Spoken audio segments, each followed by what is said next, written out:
Kali ini saya mau sharing pengalaman tentang proses penggantian paspor di kantor imigrasi kelas 1 Bengkulu.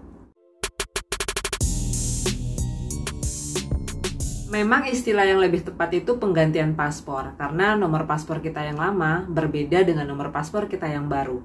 Karena penggantian paspor, jadi prosesnya mirip-mirip sama proses pembuatan paspor untuk pertama kali. Cuma jumlah berkasnya aja yang lebih sedikit. Zaman sekarang proses pembuatan paspor atau penggantian paspor sangatlah mudah. Syarat pertama yang harus teman-teman ketahui adalah melakukan pendaftaran secara online. Teman-teman tinggal download dan install aplikasi M-Paspor di handphone. Setelah itu, masukkan email dan password, lalu klik daftar akun. Nanti bakal muncul daftar pertanyaan yang harus teman-teman isi dengan data pribadi. Sebelum mengisi, sebaiknya teman-teman siapkan dulu KTP asli, kartu keluarga, atau ijazah, atau akte kelahiran. Karena nanti bakal diminta fotonya untuk diunggah atau diupload. Setelah data-data kita diverifikasi, nanti akan muncul lagi pilihan mau paspor biasa atau elektronik. Mau jadwalnya kapan, tanggal berapa, hari apa, jam berapa. Terus mau di mana. Jadi kita bisa melakukan proses penggantian atau pembuatan paspor ini di seluruh wilayah Indonesia. Sedikit cerita, mungkin bisa jadi pelajaran buat teman-teman.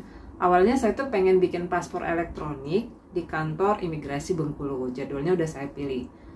Pas terakhir, alamat kantor imigrasi Bengkulu itu nggak keluar. Yang keluar malah kantor imigrasi di daerah-daerah lain. Jauh dong kalau saya mesti urus di sana. Saya mikir-mikir bolak-balik, akhirnya proses pendaftaran ini saya ulang lagi. Saya ganti paspor elektronik yang saya pengennya tuh jadi paspor biasa. Baru keluar alamat kantor imigrasi Bengkulu. Jadi buat teman-teman yang pengen punya paspor elektronik, mungkin harus tahu di mana aja kantor imigrasi yang menerbitkan paspor elektronik atau hanya menerbitkan paspor biasa. Setelah proses pengisian data selesai dan tahu harus ngambil paspornya di mana dan kapan jadwalnya yang teman-teman pilih, maka hal terakhir yang harus dilakukan adalah melakukan pembayaran. Pembayarannya harus dilakukan hari itu juga karena jeda waktunya cuma sekitar 3 jam. Kalau misalnya nggak dilakukan pembayaran, angus teman-teman harus daftar lagi dari awal. Untuk proses pembayaran ini nanti akan keluar kode billing atau kode pembayaran dan juga nomor registrasi kita. Catatan saya nih buat imigrasi berdasarkan pengalaman pribadi, proses verifikasi data atau perubahan status kita, pendaftaran kita melalui aplikasi itu lambat dan ada fitur yang error. Yang paling menguji kesabaran saya itu adalah ketika akan melakukan pembayaran. Bagian cara melakukan pembayaran itu error 509. Waktu hanya dikasih 3 jam. Akhirnya saya mikir, udah nunggu, browsing, buka sosial media, akhirnya ketemu ke bank mana aja saya bisa melakukan pembayaran dan bisa juga melalui e-commerce. Saya bayarnya lewat e-commerce, Tokopedia, karena saya punya saldo GoPay. Tapi ketika dicek status saya di aplikasi itu masih menunggu pembayaran. Berjam-jam kemudian baru ada email masuk tentang konfirmasi pembayaran saya. Besoknya sesuai jadwal yang saya pilih untuk datang ke kantor imigrasi, saya membawa semua berkas asli yang udah saya upload di aplikasi M-Paspor.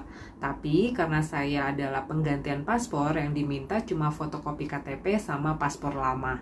Setelah itu saya disuruh nunggu untuk wawancara dan pemotretan.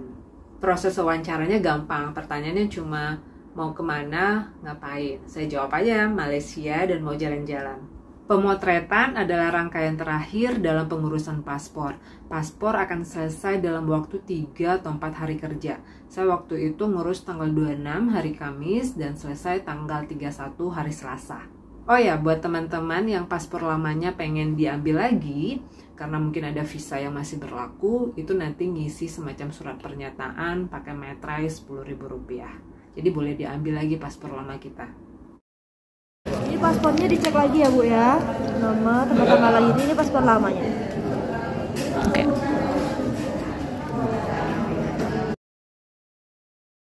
Ini daftar biaya paspor yang diperlukan. Begitulah pengalaman saya melakukan penggantian paspor atau pengurusan paspor di kantor imigrasi kelas 1 Bengkulu. Semoga informasinya bermanfaat. Sampai jumpa lagi.